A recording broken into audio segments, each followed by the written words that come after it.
Hello, my dear students. Today we are going to do our lesson, The Interview. This lesson is written by Christopher Sylvester. Here you can see, yes, he is Christopher Sylvester. Bete, he is one of the famous journalists of England and he has written for many magazines. And bete, this lesson of ours is an excerpt that is taken from his introduction to the Penguin Book of Interviews, an anthology from 1859 to the present day. तो बेटे ये जो lesson है हमारा ये एक excerpt means part है जो कि इनकी इंट्रोडक्शन जो इन्होंने लिखी penguin book of interviews anthology क्या होता है कंपाइलेशन। तो ये एक इंटरव्यूज़ की ये बुक है पेंगुइन बुक 1859 से लेके प्रेजेंट डे तक की। तो उस बुक का ये लेसन जो है हमारा एक पार्ट है। और बेटे देखिए इंटरव्यू होता क्या है ये तो सभी बच्चे जानते हैं। आपने टीवी पे या फिर सोशल मीडिया पे इंटरव्यू तो डेफिनेटली देखा है क्योंकि कितने सारे सेलिब्रिटीज़ के इंटरव्यूज़ तो हम वो टीवी पे आते रहते हैं और सोशल मीडिया पे भी। इसके अलावा आप सेलिब्रिटीज़ को भी आप छोड़ दीजिए, आजकल कॉमन पीपल के इंटरव्यूज़ जो हैं वो भी लिए जा रहे हैं जो किसी भी फील्ड में सक्सेस जो है वो गेट करते हैं, तो उनके इंटरव्यूज़ भी आ रहे हैं। तो अब क्वेश्चन ये है बेटे कि what kind of opinion do you have about interviews.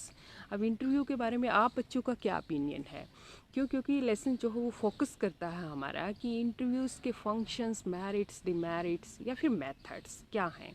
तो यहाँ आप डिटेल में इंटरव्यू जो है वो कैसे एग्जिस्टेंस में आया और फिर उसके बारे में जब ये एग्जिस्टेंस में आया तो लोगों के किस तरीके से या सेलिब्रिटीज़ के क्या ओपिनियंस थे, तो वो सारा डिटेल में गिवन है। तो ये बहुत ही नॉलेजेबल लेसन भी हम कह सकते हैं, इंफॉर्मेटिव लेसन कह सकते हैं और काफ़ी कुछ यहाँ से न्यू चीज़ें जो हैं वो आप सीखने भी वाले हैं। See here, since its invention a little over 130 years ago, the interview has become a commonplace of journalism. Since its invention means इसकी डिस्कवरी जो हुई, ये फाइंड आउट जो किया गया यानी कि इंटरव्यू, लिटिल ओवर यानी कि थोड़ा सा ज़्यादा समय हो चुका है, 130 years ago। इंटरव्यू जो है वो एग्जिस्टेंस में कब आया, कब इसका इन्वेंशन हुआ, 130 years ago। The interview has become a common place of journalism. आज यदि हम देखें तो इंटरव्यू जो है वो एक कॉमन प्लेस यानी कि ऑर्डिनरी थिंग हो चुकी है, आम चीज़ हो चुकी है। Means interview has become a part of journalism these days. If you see today, आज almost everybody who is literate will have read an interview at some point in their lives। यदि हम आज की बात करें तो ऑलमोस्ट एवरीबडी, हर किसी ने जो कोई लिटरेट है यानी कि एजुकेटेड है, पढ़ा लिखा है, तो उसने विल हैव रेड, तो पढ़ा होगा कोई ना कोई इंटरव्यू जो है some point in their life, अपनी लाइफ के किसी भी पार्ट में। Means we can't say that anybody who is literate haven't read any interview in his own life. यानी कि सब ने, किसी ने, चाहे वो किसी भी फॉर्मेट पे पढ़ा है, चाहे वो किसी ने न्यूज़पेपर में, मैगजीन में या फिर टीवी पे सुना है, तो बेटे सब ने पढ़ा हुआ है। While from the other point of view, several thousand celebrities have been interviewed over the years, some of them repeatedly। अब ये while from the other point of view, यदि हम इसको जो है दूसरे पॉइंट ऑफ व्यू से देखें तो several thousand celebrities, uncountable celebrities are there who have been interviewed.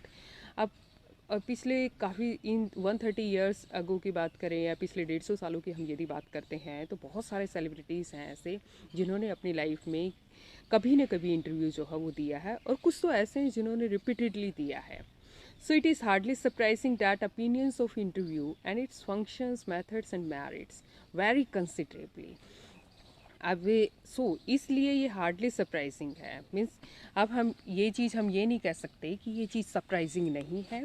क्या चीज़ की हर किसी के डिफरेंट ओपिनियंस हैं इंटरव्यू को लेके, इसके फंक्शंस क्या हैं, किस तरीके से इंटरव्यू फंक्शन करता है, मेथड्स क्या है यानी कि कैसे लिया जाता है, या फिर इसके मेरिट्स यानी कि इसके गुण क्या है यानी कि इससे बेनिफिट क्या होता है। तो वेरी मीन्स ये डिफ़र करते हैं कंसिडरेबली, एक वेल अमाउंट तक, एक वेल लेवल तक जो है ये क्या करते हैं, वेरी करते हैं। डिफरेंसेस जो हैं वहाँ पे हैं, हर किसी का अलग ओपिनियन है इंटरव्यू के बारे में, सेम ओपिनियन कोई जो है नहीं रखता इंटरव्यू को लेके।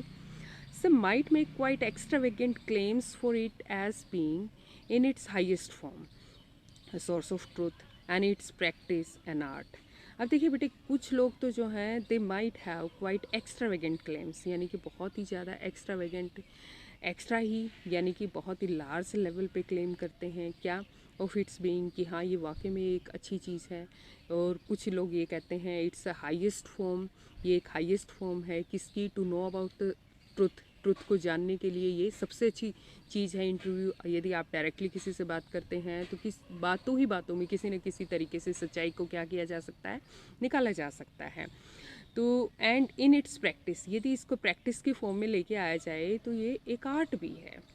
यदि इसको प्रैक्टिकली देखा जाए तो ये एक सिंपली ऐसा नहीं है कि anybody just sit and take anybody's interview, कोई भी जो है वो सिंपली बैठ जाए, sits and takes interview of anybody, ऐसा संभव नहीं है कि कोई भी किसी को ले ले। यानी कि एक आर्ट है, ये कला है जिसको प्रैक्टिस के साथ ही सीखा जा सकता है। Others usually celebrate okay others usually celebrities who see themselves at its victims।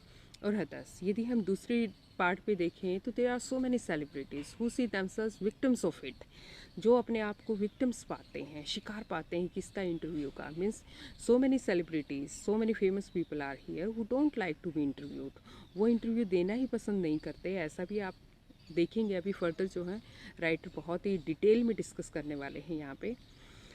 वैसे just as in some primitive cultures it is believed that if one takes a photographic portrait of somebody then one is stealing that person's soul। तो पहले क्या believe किया जाता था बेटे, यदि कोई किसी का फोटोग्राफिक पोर्ट्रेट ले लेता, यानी कि एक तरीके से पेंटर्स होते थे जो किसी की पोर्ट्रेट जो हो वो बनाते थे, तो ये माना जाता था कि उस पर्सन की सोल को स्टील कर लिया गया है, चुरा लिया गया है, यानी कि किसी पर्सन की आत्मा को निकाल लिया गया है। देखिए उस टाइम तक जो है इतना चीज़ों के बारे में साइंटिफिकली जो है स्टडी नहीं किया जाता था, तो वो लोगों के प्रिमिटिव यानी कि ओल्डन एजेस में, ओल्ड कल्चर्स में जो है अपने ओपिनियन होते थे, चाहे आप सुपरस्टिशियस ओपिनियन कह लीजिए उनको या फिर लैक ऑफ नॉलेज या आउट ऑफ इग्नोरेंस कह लीजिए। तो वो क्या ओपिनियन रखते थे इंटरव्यू को लेके कि किसी का पोर्ट्रेट बनाना, फोटोग्राफिक पोर्ट्रेट लेना, तो वो एक तरीके से उस पर्सन की सोल को स्टील करना है। V.S. Naipaul feels that some people are wounded by interviews and lose a part of themselves। अब V.S. Naipaul ये फेमस नॉन हैं, काफ़ी नॉन है ये राइटर, कॉस्मोपॉलिटन राइटर हैं। इनके ट्रैवल्स बुक इन्होंने काफ़ी लिखी हुई हैं, डॉक्यूमेंट्री वर्क्स भी हैं इनके, जिसमें ये अपने पूरे इंडिया के, यदि हम एंसेस्टर्स की बात करें, अपने पूर्वजों की बात करें, तो उनके इम्प्रेशंस को बहुत अच्छे से बहुत डिटेल में लिखते हैं। और बेटे ये नोबेल लॉरेट भी हैं, नोबेल प्राइज़ इनको मिला हुआ है 2001 में।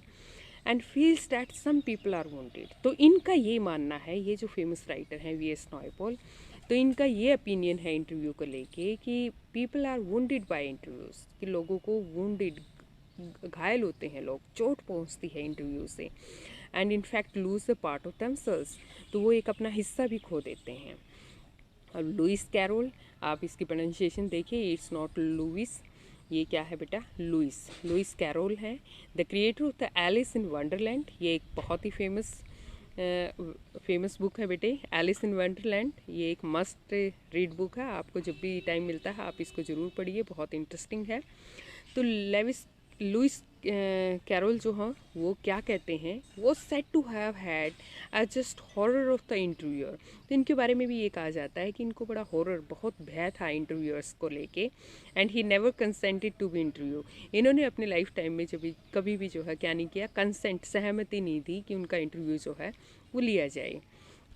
It was his horror of being lionized which made him thus repel would-be acquaintances, interviewers, and the persistent petitioners for his autograph, and he would afterwards relate the stories of his success in silencing all such people with much satisfaction and amusement।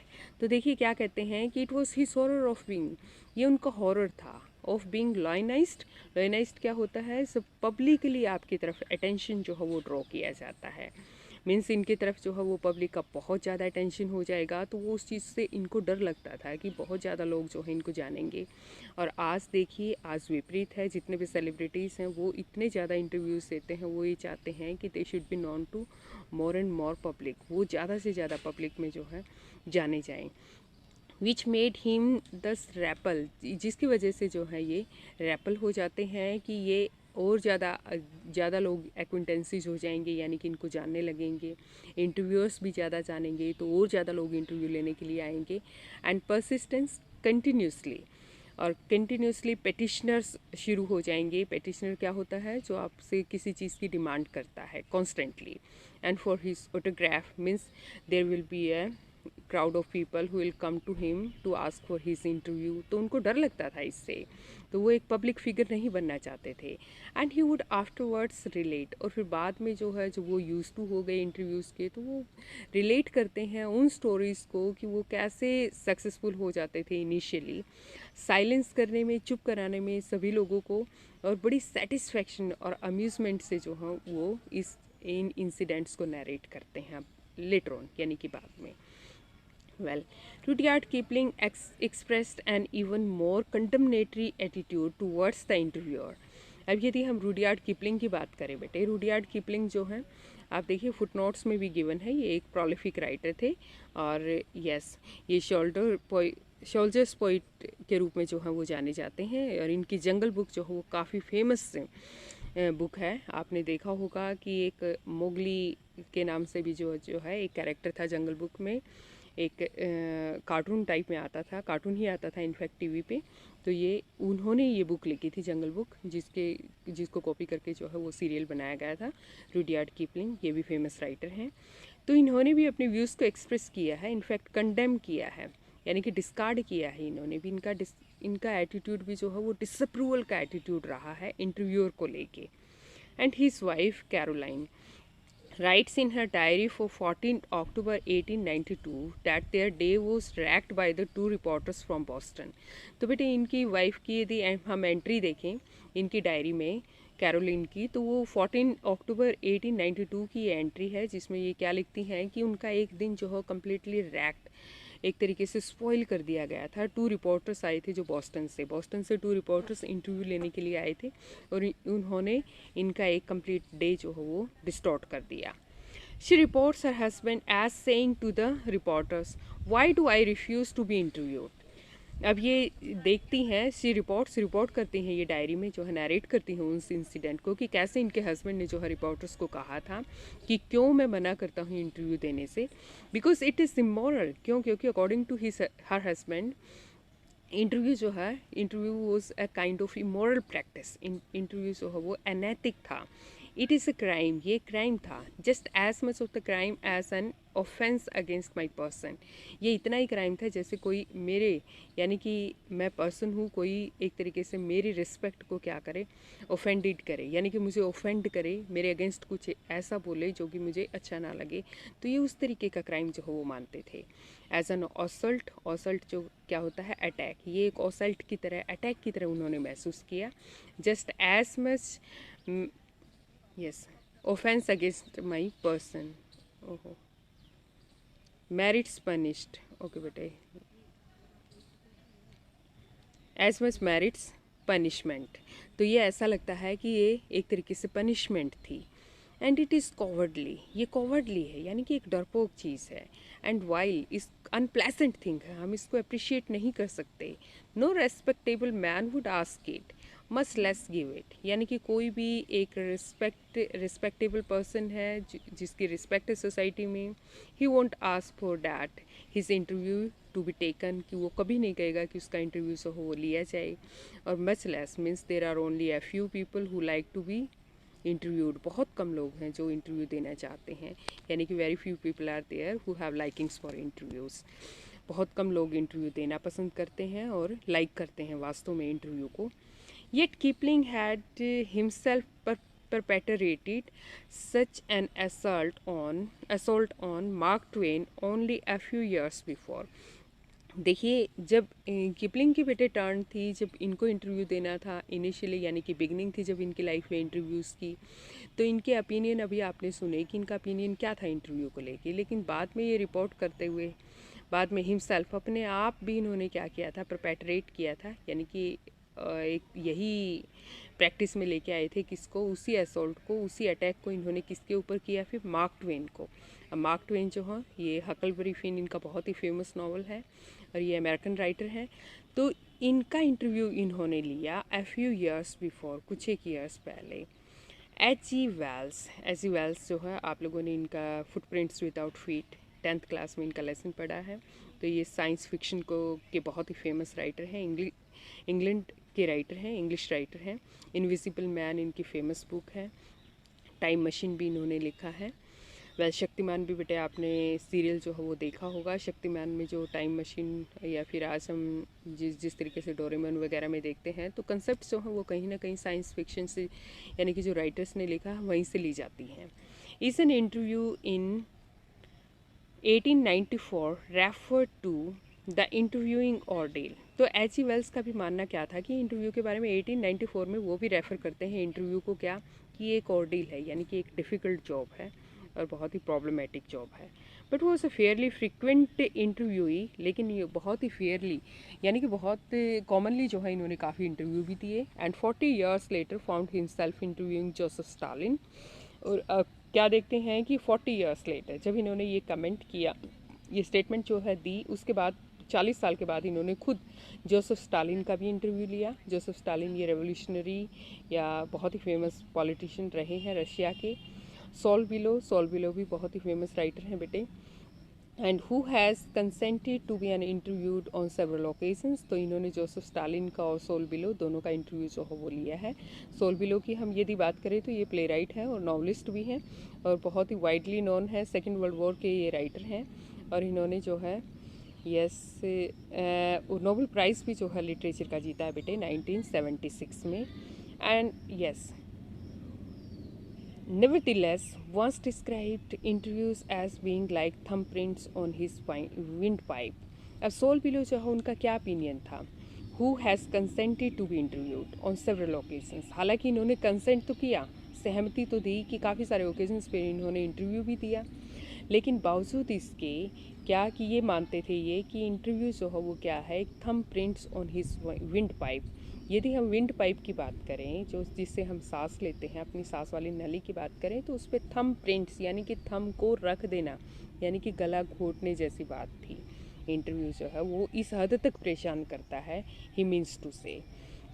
Yet despite the drawbacks of the interview, it is supremely serviceable medium of the communication. चलिए, despite इतना सब कुछ होने के बावजूद भी the people, so many celebrities have counted so many drawbacks of interview, बावजूद उसके इसके क्या है कि ये सुप्रीमली यानी कि बहुत ही बड़ा एक सर्विसेबल मीडियम है कम्युनिकेशन का, यानी कि इससे बातचीत जो हो वो अच्छे से होती है। And these days more than at any other time are most vivid impressions of the contemporaries are through interviews. यदि हम आज के दिन में, आज की उसमें डेट में देखें तो बेटे बहुत सारे एट एनी अदर टाइम यानी कि पुराने टाइम को यदि हम छोड़ दें तो बहुत ही ज़्यादा विविड क्लियर इंप्रेशंस यदि हमारे पास कंटेम्प्रेरीज के आते हैं तो वो किसके थ्रू आते हैं, इंटरव्यू के थ्रू ही आते हैं बेटे। तो यहाँ पे एक क्वेश्चन गिवन है आपके, ये 5 क्वेश्चन है बेटा, बहुत ईजी क्वेश्चन है। ये अभी तक जो हमने रीड किया है उसी में से ये क्वेश्चन जो है फॉर्म किए गए हैं। You can easily understand this and we will discuss this question in our online class. See further, Denis Brian has written, ऐसा डेनिस ब्रेन जो है वो लिखते हैं, यानी कि डेनिस ब्रेन जो है इनका ओपिनियन जो है इंटरव्यू को लेके क्या है कि यदि हमें आज से ज़्यादा सेलिब्रिटीज़ के बारे में नॉलेज है तो वो किसकी वजह से है, इंटरव्यू की वजह से ही है। Almost everything of moment reaches us through one man asking questions of another. तो ऑलमोस्ट सब कुछ यदि आज हमारे पास पहुंचता है, उसी पर पहुंच जाता है, तो वो कैसे पहुंचता है, when one person asks question from another person। किसी एक आदमी जब दूसरे आदमी से प्रश्न पूछता है तो वो सारी डिटेल जो है वो हर किसी के पास पहुंच जाती है। Because of this the interviewer holds a position of unprecedented power and influence. और इसकी वजह से क्या होता है कि इंटरव्यूअर के पास, जो इंटरव्यू लेता है उसके पास एक अनप्रेसिडेंटेड यानी कि ऐसी पावर कभी भी पहले किसी के पास नहीं थी, और उस तरीके का इन्फ्लुएंस जो है वो एक यानी कि एक ख़ास प्रभाव जो है वो छोड़ता है। वेल बेटे, ये हमारा सेकंड पार्ट है लेसन का। इस पार्ट में आप एक इंटरव्यू को ही देखेंगे कि कैसे एक इंटरव्यू जो हो लिया जाता है।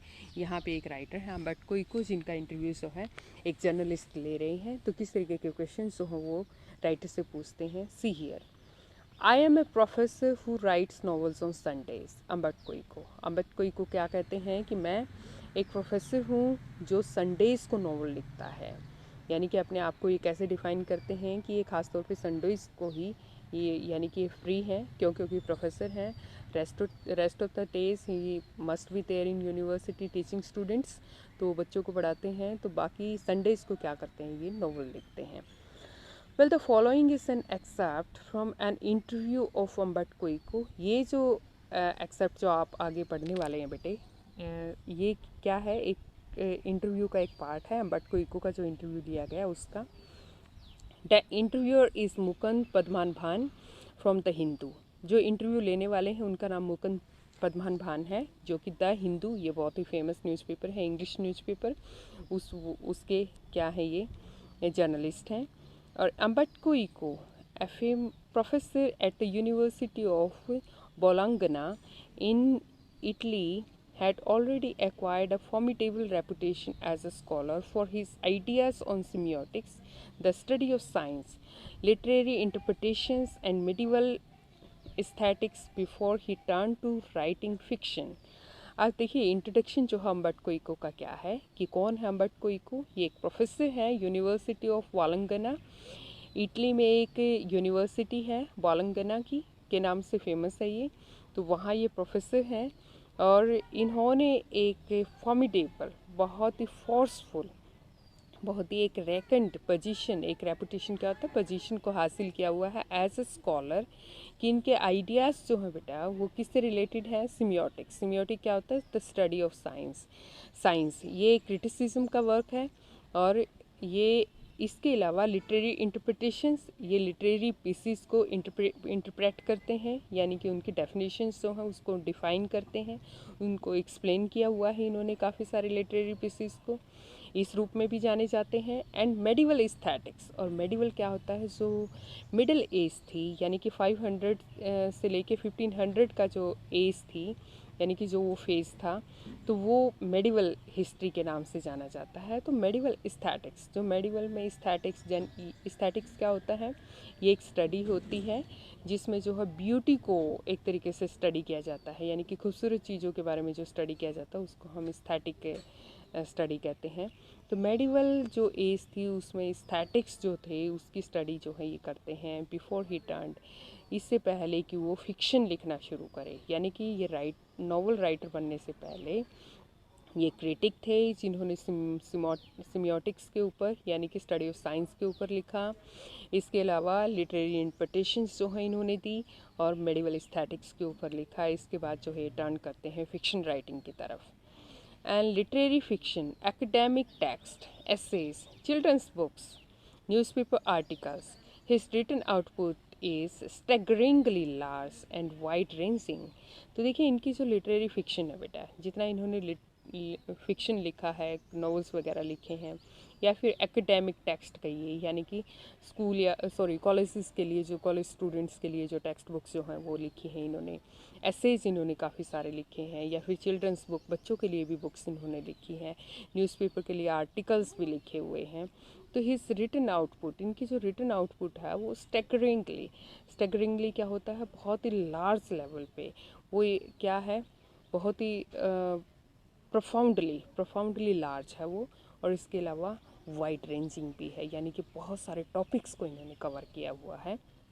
In 1980, he acquired the equivalent of intellectual superstardom with the publication of The Name of Rose, which sold more than 10 million copies. अब देखिए, यदि हम यदि हम 1980s की बात करें तो इन्होंने एक इक्वलेंट, यानी कि जिस तरीके से एक इंटेलेक्चुअल सुपरस्टारडम होता है, यानी कि सुपरस्टार जिसको हम कह सकते हैं इंटेलेक्चुअली, तो उनके इक्वलेंट इन्होंने पोजीशन जो है वो हासिल कर ली थी। कब, जब इनका एक नावल जो है the name of rose publish हुआ, और उस नावल की बेटे मोर देन 10 मिलियन कॉपीज जो है वो पब्लिश हुई। तो 1 मिलियन मीन्स 10 लाख, और 10 मिलियंस मीन्स 100 लाख्स। 100 lakhs का मीन्स 1 करोड़, 1 करोड़ कॉपीज़ आप इमेजिन करिए। तो इनकी एक नावल की जो है वो सेल हुई। अब मुकुंद जो है वो क्या इंटरव्यूअर हैं, जर्नलिस्ट हैं ये द हिंदू के। तो वो क्वेश्चन पूछते हैं अम्बेडकर इको से। The English novelist and academic David loss once remarked, I can't understand how one man can do all the things he eco does। अब क्या कहते हैं ये, तो ये बेटे रेफरेंस जो है वो किसका ले रहे हैं, डेविड लॉस का। तो अपना क्वेश्चन जो है वो किससे बिगिन करते हैं कि डेविड लॉस ने, ये एक इंग्लिश नॉवलिस्ट हैं और एकेडमिक हैं डेविड लॉस। तो इन्होंने एक बार एक कमेंट किया था आपके लिए। तो क्या कमेंट किया था कि आई कांट अंडरस्टैंड, मुझे ये नहीं समझ आता कि एक पर्सन अकेला कैसे इतनी सारी चीज़ों के बारे में लिख सकता है। मीन्स आप यानी कि अम्बेडकर इको का इंटरव्यू लिया जा रहा है, तो उनसे पूछते हैं कि आप कैसे इतना कुछ लिख पाते हैं। ऐसा एक बार कमेंट जो है वो डेविड लॉस ने किया था। आप जवाब दीजिए। अम्बेडकर इको क्या कहते हैं, maybe I give the impression of doing many things but in the end I am convinced I am always doing the same thing. कहते हैं मे बी ऐसा हो सकता है कि I give the impressions of doing many things, means people may take such kind of impressions that I do many things at one time. लोगों को ये लगता हो शायद कि मैं बहुत कुछ करता हूँ एक ही टाइम में। But in the end if I talk finally then I am convinced that I always do the same things, means writing. यदि मैं अपनी बात करूँ तो अल्टीमेटली मैं करता क्या हूँ, राइटिंग ही करता हूँ, चाहे वो किसी भी फील्ड से हो, किसी भी एरिया से हो, कितनी भी वाइड रेंजिंग हो। वेल मुकुंद कहते हैं विच इज़ मीन्स क्या सेम चीज़ आप करते हैं। अम्बेडकर Eco, now that is more difficult to explain. I have some philosophical interest and I pursue them through my academic work and my novels। तो क्या कहते हैं now that is more difficult to explain, ये तो शायद थोड़ा मुश्किल है एक्सप्लेन करना। वेल मेरे अपने फ़िलोसफिकल इंटरेस्ट हैं। फ़िलोसफी क्या होता है बेटे, जब आप किसी चीज़ की फंडामेंटल आइडियाज़ को स्टडी करते हैं, चाहे वो नॉलेज है या कोई भी चीज़ है जिसकी आप कोई भी स्ट्रीम है, कोई भी पार्ट है, तो उसकी आप फंडामेंटली स्टडी करते हैं, दैट इज़ कॉल्ड फ़िलोसफी। तो वो कहते हैं कि I have some philosophical interest, मेरे इंटरेस्ट हैं आपने, यानी कि किसी भी चीज़ को मैं फंडामेंटली अच्छे से उसकी यानी कि डिटेल में उसकी स्टडी करता हूँ। And I pursue them, pursue means follow, और फिर मैं फॉलो करता हूँ अपने एकेडमिक वर्क में उसको, एंड माई नॉवेल्स, और अपने नॉवेल्स में, यानी कि मेरे नॉवेल्स में बेसिक चीज़ें जो हैं वो ज़्यादा होती हैं। And even my books for children are about non-violence and peace. You see the same bunch of ethical philosophical interests। अब देखिए यदि आप बच्चों की बुक्स के बारे में भी बात करें तो मेरी बुक्स जो हैं वो ज़्यादातर नॉन वायलेंस यानी कि अहिंसा से रिलेटेड या फिर पीस शांति से रिलेटेड होती हैं, और उनमें सेम बंच ऑफ क्या होता है, एथिकल होती हैं, यानी कि मॉरल स्टोरीज जो हैं उनमें होती हैं, और वो फिलोसफिकल इंटरेस्ट है मेरा। Well see further, and then I have a secret, और फिर मेरे पास एक सीक्रेट भी है। Did you know what will happen if you eliminate the empty spaces from the universe. तो आपको क्या लगता है कि यदि हम स्पेस से एलिमिनेट कर दें, समाप्त कर दें, क्या चीज़, जो ये एम्प्टी स्पेसीज़ हैं, यानी कि कुछ खाली स्पेसीज़ हैं हमारे पूरे यूनिवर्स में, हम ऐसा करते हैं, उसको क्या करते हैं, रिमूव कर देते हैं, एलिमिनेट कर देते हैं, the universe will become as big as my fist. तो आप देखेंगे पूरा यूनिवर्स जो हो वो केवल इतने में सिकुड़ जाएगा जितनी कि मेरी फिस्ट है। यदि हम अपनी फिंगर्स को फोल्ड कर लें तो जो फिस्ट मुट्ठी बनती है बेटे, तो क्या कहते हैं, इतना में सिकुड़ जाएगा, इतना सीमित हो जाएगा। देखिए शायद अम्बेडकर इको जो है यहाँ पर एक बात बताना भूल गई, यदि हम पार्टिकल्स एटम्स के बीच का या फिर पूरा स्पेस जो है वो रिमूव कर देंगे बेटे, तो इसके कंसिक्वेंसेस जो हों और भी बैड होंगे, बहुत सारी चीज़ों का एग्जिस्टेंस जो हो वो क्या हो जाएगा, समाप्त हो जाएगा। वेल वो फिगरेटिव तरीका था इनका कहने का कि हम ऐसा करते हैं तो यानी कि बहुत क्लोज आ जाएंगी सारी चीज़ें और बहुत बारीकी से हम उन चीज़ों को ऑब्जर्व कर पाएंगे। See further, similarly we have a lot of empty spaces in our lives. इसी तरीके से हमारी लाइफ में भी बहुत सारे एम्प्टी स्पेसेस होते हैं। आई कॉल दैम इंटरस्टिसेस, तो मैं उनको इंटरस्टिसेस कॉल करता हूँ। ये बहुत ही फेमस टर्म जो है यहाँ पे यूज़ कर रहे हैं बेटे, ये आप अपने माइंड में रखेंगे। Say you are coming over to my place. अब देखिए आप यहाँ मेरे पास आ रहे थे इंटरव्यू लेने के लिए। यू आर इन एलिवेटर, आप एलिवेटर में थे। एलिवेटर आप देखिए इस तरीके से आप इमेज में देख रहे हैं, यानी कि जो लिफ्ट होती है हम उसको एलिवेटर कहते हैं। And while you are coming up, जैसे ही आप ऊपर आ रहे थे, I am waiting for you, मैं आपके लिए वेट कर रहा था। दिस इज़ एन इंटरस्टिस, ये मेरे लिए इंटरस्टिस था। इंटरस्टिस मीन्स एन एम्प्टी स्पेस, ये एक एम्प्टी स्पेस था, खाली स्पेस था, गैप था जिसको हम कहें। और I work in empty spaces, और मैं एम्प्टी स्पेसिस में ही काम करता हूँ। While waiting for your elevator to come up from the first to the third floor I have already written an article laughs. तो हंसते हुए कितना कैजुअल एटीट्यूड से जो है वो कह रहे हैं कि जब आप एलिवेटर में यहाँ मेरे पास तक आ रहे थे, फर्स्ट से थर्ड फ्लोर तक आप पहुँचे, तो तब तक मैं एक इंटरव्यू लिख चुका था। Well that's quite amazing. मतलब देखिए कितने प्रोलिफिक राइटर हैं, कितने इंटेलिजेंट हैं, एक तरीके से इतनी ईजिली इतने कम समय में इंटरव्यू एक आर्टिकल जो है इन्होंने लिख दिया।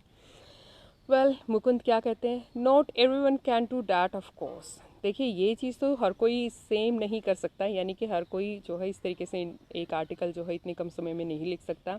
Your non fictional writings, your scholarly work has a certain playful and personal quality about it.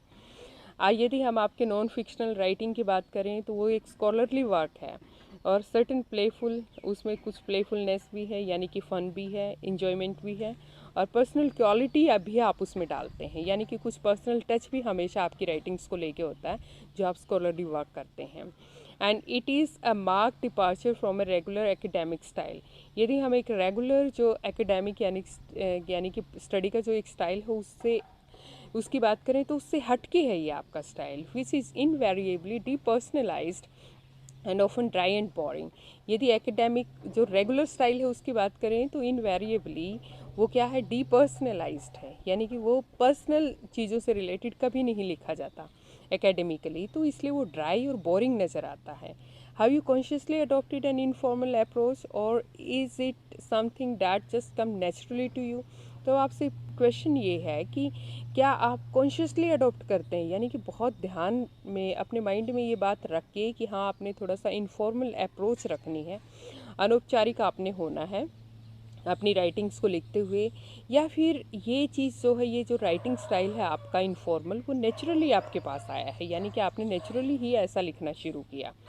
Well अम्बट को क्या आंसर करते हैं बेटे इस क्वेश्चन का। When I presented my first doctoral dissertation in Italy, one of the professor said, जब मैंने अपना पहला डॉक्टरल डिसर्टेशन क्या होता है, एक लॉन्ग ऐसे होता है जब आप एमफिल कर रहे होते हैं, एमपीएचडी वगैरह कर रहे होते हैं, डॉक्टरल कर रहे होते हैं, तो उस टाइम पे आपको बेटे एक बहुत ही लंबा ऐसे, यानी कि काफ़ी सारे पेजेस का एक ऐसे लिखना पड़ता है। तो कहते हैं कि जब मैंने वो अपना डिसर्टेशन जो है इटली में प्रेजेंट किया, one of the professor sets, तो वहाँ पे काफ़ी सारे प्रोफेसर्स थे जो इनका वाइवा ले रहे थे, तो वो क्या कहते हैं, तो उनमें से एक प्रोफेसर ने कहा, scholars learn a lot of a certain subject, then they make a lot of false hypotheses, then they correct them, and at the end they put the conclusions. Scholars जो हैं वो क्या करते हैं, एक सब्जेक्ट के बारे में काफ़ी कुछ सीखते हैं, फिर वो उसके बारे में फॉल्स हाइपोथेसिस लगाते हैं, यानी कि वो स्पेकुलेशन जो है वो देते हैं, कुछ ऐसे झूठे तथ्यों को वो कलेक्ट करके उसके बाद अपनी रिसर्च जो है वो शुरू करते हैं, and then they correct them, और फिर जैसे जैसे उनकी रिसर्च जो है वो प्रोग्रेस करती है तो वो उन हाइपोथेसिस को, फॉल्स हाइपोथेसिस को करेक्ट करते जाते हैं, और एट द एंड आखिर में दे पुट द कंक्लूजन्स, तो वो अपने कंक्लूजन्स देते हैं, यानी कि वो किसी कंक्लूजन पे, निर्णय पे पहुंचते हैं। यू ऑन द कॉन्ट्रेरी, इसके विपरीत आप क्या करते हैं, told the story of your research, आप अपने रिसर्च की कहानी को बताते हो, even including your trials and errors, और आपने अपनी ट्रायल्स, आपने क्या क्या गलतियाँ की, एरर्स जो हैं वो की, क्या क्या आपने ट्रायल्स लिए उसके लिए, तो वो सारी डिटेल आप देते हो। At the same time he recognized I was right and went on to publish my dissertation as a book, which meant he appreciated it.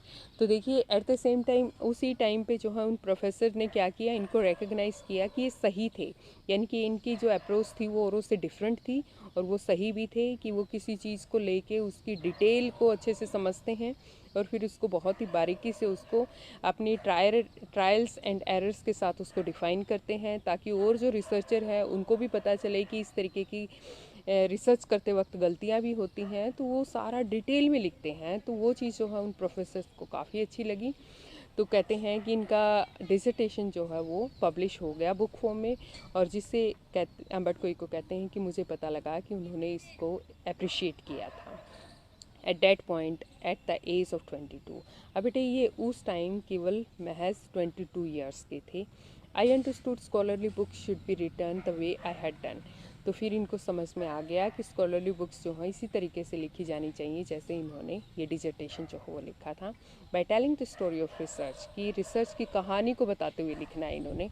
And this is why my essays always have a narrative aspect. इसलिए यदि ये ऐसे भी लिखते हैं तो बेटे ऐसे तो वैसे भी नैरेटिव स्टाइल में, यानी कि कहानी की तरीके से नहीं लिखा जाता। उसमें जो एक आप यूँ कहिए कि एक जो रेगुलर एकेडमिक स्टाइल है ऐसे लिखने का, तो वो आइडियाज़ को लिखा जाता है और उन आइडियाज़ को आगे इलेबोरेट किया जाता है। लेकिन इनका जो ऐसे लिखने का स्टाइल है वो भी क्या है, नैरेटिव है। And this is why probably I started writing narratives means novels so late at the age of 50 more or less. तो क्या कहते हैं कि शायद प्रोबेबली प्रैप्स इन्होंने इसीलिए कहते हैं कि मैंने इसीलिए शायद नैरेटिव्स यानी कि नॉवेल्स को लिखना शुरू किया बहुत ही लेट 50 की एज में, या फिर कुछ ऐसे ही, यानी कि 50 से थोड़ा पहले या फिर बाद में। I remember that my dear friend रोला बाथ। ये प्रोनाउंसिएशन देखिए बेटे इनके नाम की, रोलैंड बार्थेस नहीं है, रोला बाथ। तो वो always frustrated that he was an assist and not a novelist. तो ये रोला बाथ जो है बहुत ही फेमस जो है एसिस्ट हैं। इनका डेथ ऑफ ऑथर बहुत ही फेमस जो है एक ऐसे है, और बहुत ज़्यादा क्रिटिसिज्म जो है इनके इस ऐसे पे लिखा भी गया है। तो ये बहुत फ्रस्ट्रेटेड थे, डिसअपॉइंटेड महसूस करते थे कि ये एक एसिस्ट हैं केवल, ये नॉवलिस्ट नहीं है। मीन्स रोला Barthes also wanted to be a novelist but he was only an essayist, और इसलिए वो क्या रहते थे, फ्रस्ट्रेटेड रहते थे। He wanted to do creative writing one day and another but he died before he could do so. वो भी क्रिएटिव राइटिंग करना चाहते थे, मीन्स नॉवल जो है वो क्रिएटिव होते हैं, तो वो कुछ ऐसा लिखना चाहते थे, लेकिन बेटे वो ऐसा कुछ कर पाते उससे पहले वो इस दुनिया से चले गए। I never felt this kind of frustration. कहते हैं मुझे इस तरीके का फ्रस्ट्रेशन जो है वो नहीं है, जो मैं लिखना चाहता था वो मैंने लिखा है। आई started writing novels by accident, और नॉवेल्स तो मैंने एक्सीडेंट से लिखना शुरू किया, बाई चांस लिखना शुरू किया। कैसे, I had to do nothing one day. एक दिन मेरे पास कुछ भी नहीं था करने के लिए, सो आई स्टार्टेड, तो इसलिए मैंने नॉवल लिखना शुरू कर दिया। यानी कि कुछ और आइडियाज़ माइंड में नहीं आ रहे थे, कुछ एकेडमिक वर्क से लेके या फिर क्रिटिसिज्म से रिलेटेड। तो novels probably satisfied my taste for narration, और नॉवेल्स तो वो शायद मेरा नरेट करने का जो मेरे अंदर एक टेस्ट है उसको भी सेटिस्फाई करते हैं। यानी कि जब इनको कहानी बताने का इतने ये शौकीन है, इतने फॉन्ड ऑफ हैं, तो नॉवल से बेटर जो है कोई प्लेटफॉर्म नहीं हो सकता था इनके लिए। वेल मुकुंद क्या पूछते हैं अब, talking about novels from being a famous academic you went on to becoming spectacular famous after the publication of the name of Rose. चलिए बात करते हैं अब आपके नावल के बारे में, द नेम ऑफ रोज। तो कहते हैं talking about the novels, novel की यदि हम बात करें तो आप बहुत ही फेमस एकेडमिक राइटर थे, और बहुत ही स्पेक्टिकुलरली आपका फेमस हो गए, आप बहुत ही कमाल के तरीके से आप फेमस हो गए जब आपका नावल जो है the name of rose publish हुआ। You have written 5 novels against many more scholarly works of non fiction. आपने 5 नॉवेल्स लिखे हैं, और इसके अलावा बहुत ही स्कॉलरली वर्क जो है नॉन फिक्शन का लिखा है, at least more than 20 of them. लगता है काश उनमें, लगता है कि उनमें से 20, तो ये अपनी बात को बेटे कंटिन्यू कर ही रहे थे, डॉट डॉट, यानी कि बात को मिडिल में ही छोड़ काटते हुए। अम्बेडकर क्या कहते हैं, ओवर 40। अरे भाई 20 नहीं, रिड्यूस क्यों कर रहे हो आप मेरे हाफ वर्क्स को, 40 हैं। मुकुंद क्या कहते, ओवर 40, साइन ऑफ एक्सक्लेमेशन के साथ, मतलब आपने 40 वर्क्स लिखे हैं नॉन फिक्शन के। And among them a seminal piece of work on semiotic, और उनमें एक सेमिनल बहुत ही फेमस पीस ऑफ वर्क है ऑन सिम्योटिक के ऊपर, यानी कि स्टडी ऑफ साइंस के ऊपर भी लिखा है। But ask most people about अम्बेडकर Eco and they will say, यदि आप ज़्यादातर लोगों से पूछेंगे अम्बेडकर इको के बारे में कि आप क्या जानते हैं इन राइटर के बारे में, तो दे पीपल विल से, तो वो क्या कहेंगे, ओ ही इज़ द नॉवलिस्ट, वो तो नॉवलिस्ट हैं, यानी कि आपको ये जाना जाता है तो केवल नॉवलिस्ट के रूप में जाना जाता है। द नेम ऑफ रोज, यानी कि इस नॉवल से आप फेमस हुए। Does that bother you? तो मुकुंद क्या कहते हैं कि क्या ये बात आपको परेशान करती है कि आपने इतना कुछ एकेडमिकली लिखा, सालों तक लिखा, 50 ईयर्स की एज तक इतना कुछ लिखा आपने, तो आप उसके लिए तो फेमस नहीं है, यानी कि बहुत सारे लोग उन उन आपके राइटिंग्स को नहीं जानते, केवल आपको नॉवलिस्ट के रूप में आइडेंटिफाई करते हैं। तो आपको क्या ये चीज़ परेशान नहीं करती? अम्बट कोइको, yes, because I consider myself a university professor who writes novels on Sundays। कहते हैं कि हाँ, क्योंकि मैं अपने आप को क्या यूनिवर्सिटी प्रोफेसर ही कंसिडर करता हूँ जो संडेज़ को नॉवल लिखता है। इट्स नॉट अ जॉक, ये जॉक नहीं है। I participate in academic conferences and not meetings of pen clubs and writers. देखिए, मैं अपने आप को ये जो भी एकेडमिक कॉन्फ्रेंसेस होती हैं उसमें मैं पार्टिसिपेट करता हूँ, लेकिन जो पेन क्लब्स की या फिर राइटर्स की मीटिंग्स होती हैं उनमें मैं कभी नहीं होता।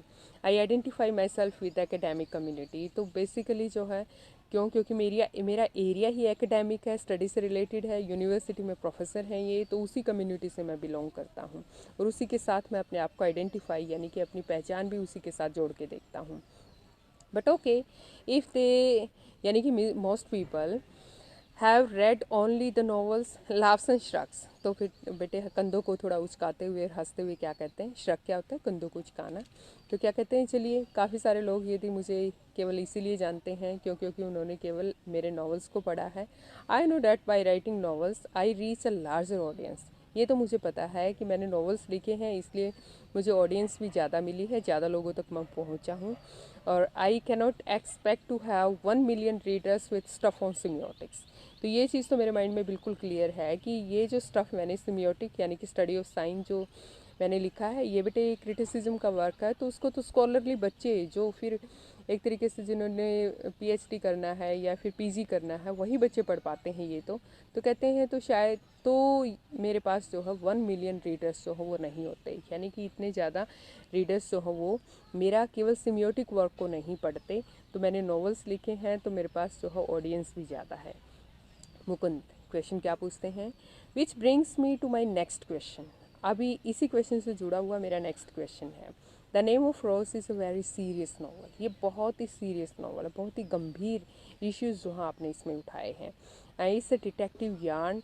तो इसमें बेसिकली स्पाइंग ये नावल है, इसका ताना बाना जो है वो क्या है, डिटेक्टिव है। And one level but it also divides into metaphysics. तो एक लेवल पे तो ये क्या है, डिटेक्टिव है, और दूसरे उस पे लेवल पे इट डल्स मीन्स डील, ये डील करता है किससे, मेटाफिजिक्स से। मेटाफिजिक्स होता है बेटे बियॉन्ड दिस वर्ल्ड, यानी कि इस दुनिया से हटकर जब आप दूसरी दुनिया के बारे में बात करते हैं, यानी कि आप एब्स्ट्रैक्ट वर्ल्ड के बारे में बात करते हैं, उसको हम मेटाफिजिक्स कहते हैं। थियोलॉजी क्या होता है, रिलीजन से रिलेटेड, उस रिलीजन से रिलेटेड आपने बात की है। एंड मेडिवल हिस्ट्री, और मध्यकालीन जो युग था हमारा, जो हिस्ट्री इतिहास थी, उसके बारे में आपने बात की है, यानी कि जब रोमन एम्पायर जो है वो फॉल होना शुरू हो गया था, तो उसके बारे में आपने इस नॉवल में बात की है। Yet it enjoyed a huge mass audience. इसके बावजूद भी कितने सारे लोगों ने इसको पसंद किया है। Were you puzzled at all by this? तो क्या आप इस बात से पजल नहीं है थोड़ा बहुत? क्योंकि बेटे इस ये जो टॉपिक्स हैं, यदि हम मेटाफिजिक्स की बात करें, थियोलॉजी की या फिर मेडिवल हिस्ट्रीज़ की बात करें, तो ये बहुत ही डिफ़िकल्ट या टिपिकल टॉपिक्स हैं जिनको यूजुअली जो है आम रीडर इनको अंडरस्टैंड नहीं कर पाता, लेकिन इनका नरेट करने का तरीका जो है वो इतना ईजी है, तो जिसकी वजह से जो है बहुत सारे रीडर्स ने इनके नावल को लाइक किया। तो मुकुंद क्वेश्चन ये पूछना चाह रहे हैं कि क्या आपने इतने डिफ़िकल्ट टॉपिक्स के ऊपर लिखा है तो भी इतने ज़्यादा लोगों ने, यानी कि इतनी लार्ज ऑडियंस ने इसको लाइक किया है, तो क्या आप पजल नहीं है इस बात को लेके? बट कोई को नो नहीं, जर्नलिस्ट आर पजल्ड, जर्नलिस्ट को पजल होना चाहिए। एंड समटाइम्स पब्लिशर्स, और कई कभी कभी तो पब्लिशर्स को भी पजल होना चाहिए भाई, क्योंकि उनको इतनी कॉपीज़ जो निकालनी पड़ रही हैं।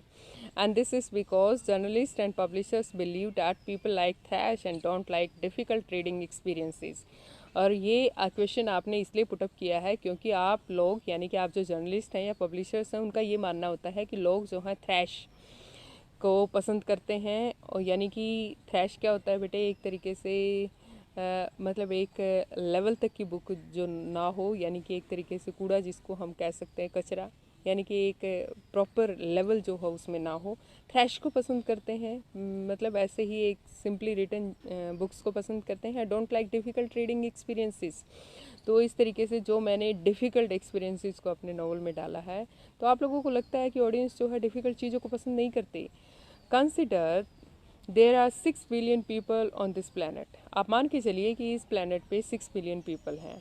And the name of Rose sold between 10 to 15 millions copies. और नेम ऑफ रोज जो है वो अभी तक कितना सोल्ड हुआ है, ये 10 to 15 मिलियंस कॉपीज़ जो है इसकी सोल्ड हुई हैं, बिकी हैं। And so in a way I reached only small percentage of readers. तो एक तरीके से मैं बहुत कम परसेंटेज जो है रीडर्स की वहाँ तक पहुँचा हूँ। But it is exactly this kind of readers who don't want easy experiences.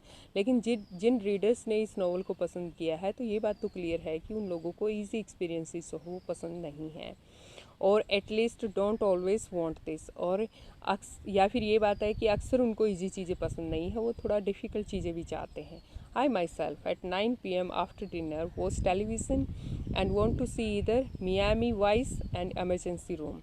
तो मैं यदि खुद अपनी भी बात करूं तो मैं भी जब कभी मैं भी डिनर के बाद, यानी कि 9 o'clock के बाद डिनर करके मैं भी टेलीविज़न देखता हूं। तो मैं ये 2 सीरियल्स जो हैं वो देखना पसंद करता हूं, मियामी वाइस और एमरजेंसी रूम। तो ये भी बहुत डिफ़िकल्ट टॉपिक्स को डील करते हैं। आई इन्जॉय इट, मैं इसको इन्जॉय करता हूँ एंड आई नीड इट, और मुझे ये पसंद भी है, इसकी ज़रूरत भी है। But not at all, not all day. लेकिन ऑल डे नहीं, लेकिन यानी कि मैं पूरा टाइम जो हूँ उनको नहीं देखता। यानी कि कभी कभी जब मूड होता है तो मैं इन्जॉय करता हूँ इनको ये देखना, सीरियल्स को। Mukund, could the huge success of the novel have anything to do with the fact that it deal with the period of medieval history that dash dash dash। अब ये अपनी बात को मिडल में ही छोड़ देते हैं। क्या कहते हैं, कुड द ह्यूज सक्सेस, क्या आपको लगता है कि इतनी बड़ी सक्सेस जो मिली है वो नावल को, क्या इसका कुछ इस फैक्ट के साथ भी लेना देना नहीं है कि आपने मेडिवल हिस्ट्री के साथ डील किया है। अम्बर्ट को क्या कहते हैं कि डैट्स पॉसिबल, ये हो सकता है। But let me tell you the another story, let me tell you another story, एक दूसरी कहानी मैं आपको बताता हूँ। Because I often tell stories like the Chinese wise man. क्योंकि मेरी कहानी बताने का अंदाज कुछ एक बुद्धिमान चाइनीज़ मैन की तरह है। चाइनीज़ पीपल को बेटे ये कंसिडर किया जाता है कि वो बहुत अच्छे से स्टोरी को नरेट करते हैं। तो ये अपने आप को कंपेयर किसके साथ करते हैं, चाइनीज़ वाइज मैन के साथ। My American publisher said, while loved while she loved my book, she didn't expect to sell more than 3,000 copies in a country where nobody has seen a cathedral or studies Latin।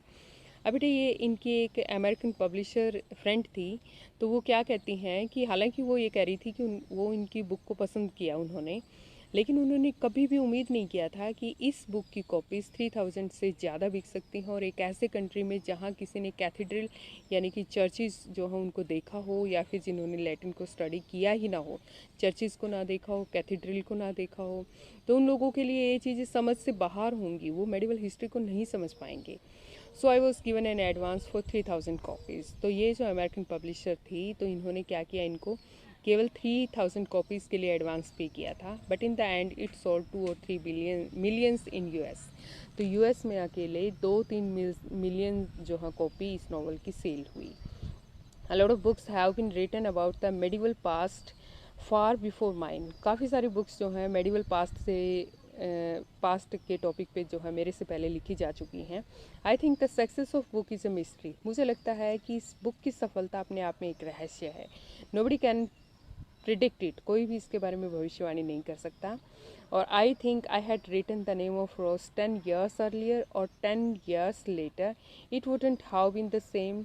Y it worked at that time is a mystery. तो कहते हैं कि ये book जो है, यदि मैं इसको यस 10 years अगो, यानी कि इसको मैं 10 years बिफोर अर्लियर, 10 years पहले मैं यदि इसको लिखता, या फिर इसको 10 years जो है मैं इसको बाद में लिखता, तो मुझे लगता है कि ये बुक जो है उतनी सक्सेस जो है वो गेट नहीं करती। तो अब वाइट वर्क, अब इसने क्या क्यों इतना वर्क किया, क्यों इतने लोगों ने इसको पसंद किया, that is a kind of mystery to me. वो क्या है, मेरे लिए मिस्ट्री है अभी। वेल बेटे, हियर एंड्स आवर लेसन जो है आप लोगों को समझ आ गया होगा। कहीं प्रॉब्लम है तो you can ask me. Go on studying hard. Question answer जो है we will discuss in our online class. Okay, have a nice time बेटे।